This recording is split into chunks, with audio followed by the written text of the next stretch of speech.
Salutations à vous gamers, gameuses et grands passionnés de l'e-sport. C'est toujours moi Golden Dragon, votre présentateur e-sport de l'autre côté de l'antenne pour le 4e numéro de votre JT e-sport 100% 237. Les gamers africains les plus compétitifs ne peuvent pas ignorer l'Orange e-sport Experience. Et on fait justement ce rappel parce qu'on parlera de cette fameuse compétition panafricaine tout à l'heure. Toutefois, le Croix sera l'un de nos centres d'intérêt dans ce numéro puisqu'il a comme dans ses habitudes proposé des conférences bourrées d'infos pour notre plus grand plaisir. On parlera aussi de l'une des teams e-sport camerounaises qui, contrairement aux habitudes, n'est ni située à Douala ou à Yaoundé, et on terminera avec le TGV de ce week-end. Mais en passant, juste pour être sûr, combien pourront deviner le nom du jeu qui s'affiche à l'écran? Même si ce n'est pas le cas pour vous, ne vous en faites pas. Si vous restez jusqu'au bout, vous aurez la réponse. Mais avant d'entrer dans le vif du sujet, laissons l'intro synchroniser.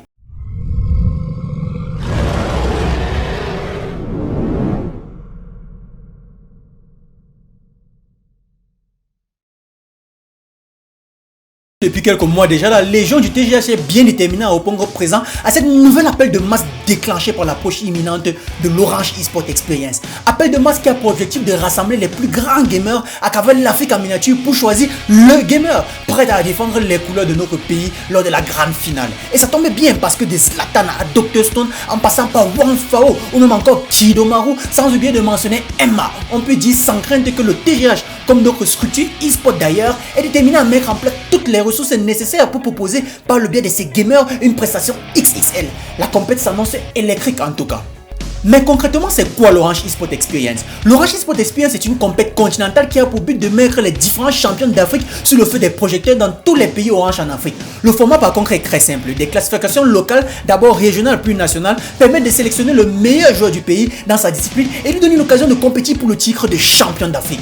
Ici aussi, le Cameroun a déjà sa petite réputation puisqu'elle compte en son sein plusieurs champions d'Afrique, que ce soit Carlos ou même HSN. Ils ont aidé à attirer l'attention sur notre nation. Le moins qu'on puisse dire, c'est qu'ils ont vraiment mis la barre très haute. Reste à savoir si la relève saura être à la hauteur. Champion d'Afrique sur ces trois jeux-là. Ça reste une compétition et après le niveau il est assez élevé. Chacun a affronté ses compères dans son pays. Voilà, donc on est face à des champions.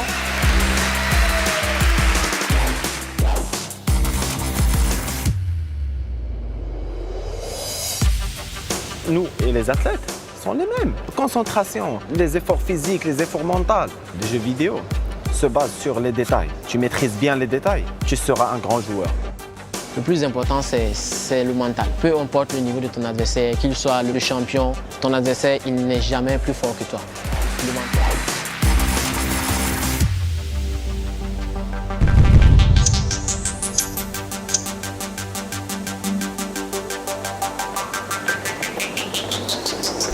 Elle n'a pas certes été le meilleur croix de tous les temps, il y a pas mal de choses qu'on puisse ressortir de celle-ci, notamment en faisant un point sur quelques-uns des jeux présentés par les différentes films. Je pense notamment à Battlefield 2042, le tout nouveau opus de la franchise EA, et de l'absence d'un mode de campagne dès le lancement. C'est apparemment devenu la norme de se focaliser sur le mode multijoueur et négliger totalement l'aspect solo. Anyway, si ça plaît à plus d'un, tant mieux. Mais s'il y a bien quelqu'un que je sais qu'il se retournera dans sa tombe, c'est bien Newton, vu la manière les lois de la gravité n'ont plus aucune valeur à l'intérieur de ce jeu.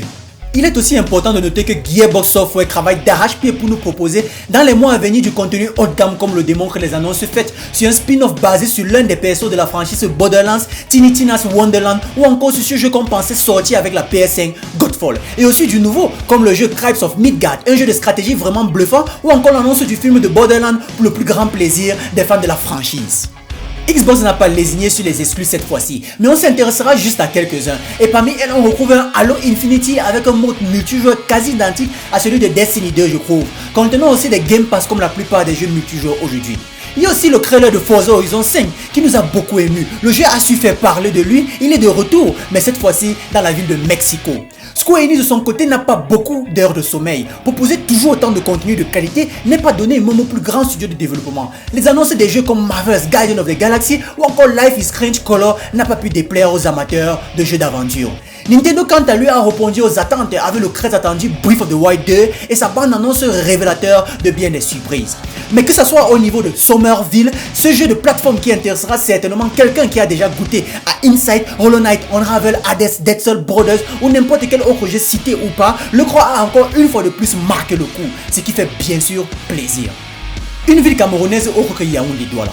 Tchang connaît en son sein Arena of Gamer, communauté e-sport de Vanilly ou même encore de Blasterbill. Arena of Gamer de son acronyme AOG est une structure e-sport qui propose des versus entre ses membres et des tournois dans la ville de Chang. Le système âgé de pas mal d'années déjà est plutôt bien huilé vu la régularité avec laquelle ils ont l'habitude de proposer du contenu. Malgré du contenu et des duels souvent récro qui nous donnent l'impression de refaire un bond souvent de 4 voire 10 ans, AOG fait beaucoup d'efforts pour encadrer ses joueurs et on apprécie beaucoup ses efforts. Et on espère continuer à suivre la progression de cette team e-sport sur le plan national. Et pourquoi pas s'imposer durant les tournois majeurs organisés du côté des deux villes les plus peuplées du triangle national. Place au TGV. D'entrée de jeu, on avait droit à la découverte d'Ulrich, disciple d'HSN, qui joue bien sûr Rachid. Un Rachid qui a plutôt évolué depuis le temps d'après l'Atom. Il faisait face à Optimus Prime. Le moins que je puisse dire, c'est qu'Optimus a su avec optimisme optimiser ses chances de victoire. Et c'est sans surprise qu'Optimus s'impose sur un gros score de 10-6. Mais pour un premier duel officiel, le disciple n'a pas été mauvais. Je crois que c'est terminé. Hein? Ah, Mythomanie. GG.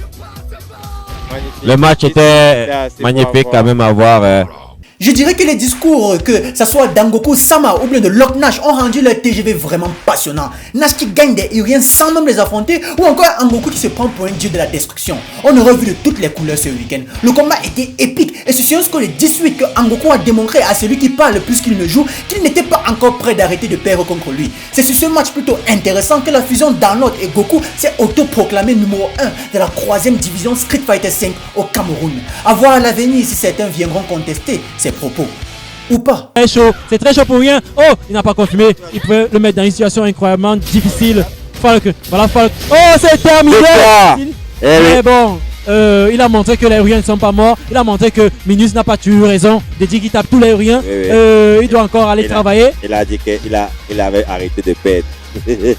Oh, apparemment c'était dans sa tête parce que selon ce qu'on a vu. Les deux derniers TGV opposaient Yaoundé Douala. Ce genre de confrontation a toujours quelque chose de plus. Car c'est comme si les différents gamers ici des deux villes se combattent spirituellement lors de ces combats, soutenant leurs représentants en esprit et en pensée. Sauf que ce week-end c'était pas suffisant pour Gambazak de s'imposer face à HSN, double champion d'Afrique, gamer de Bunga eSport, le Rachid à battre, le chef dans sur la scène Street Fighter 5. Même si Gambazak nous a vendu le rêve avec cette tentative de remontada en enchaînant 4 victoires d'affilée, 4 victoires qui le rapprochaient un peu plus des 6 matchs remportés par HSN au début. C'est sur un score de 10-4 qu'il a fini par s'incliner. HSN qui confirme sa suprématie et ramène le TGV du côté de Yaoundé.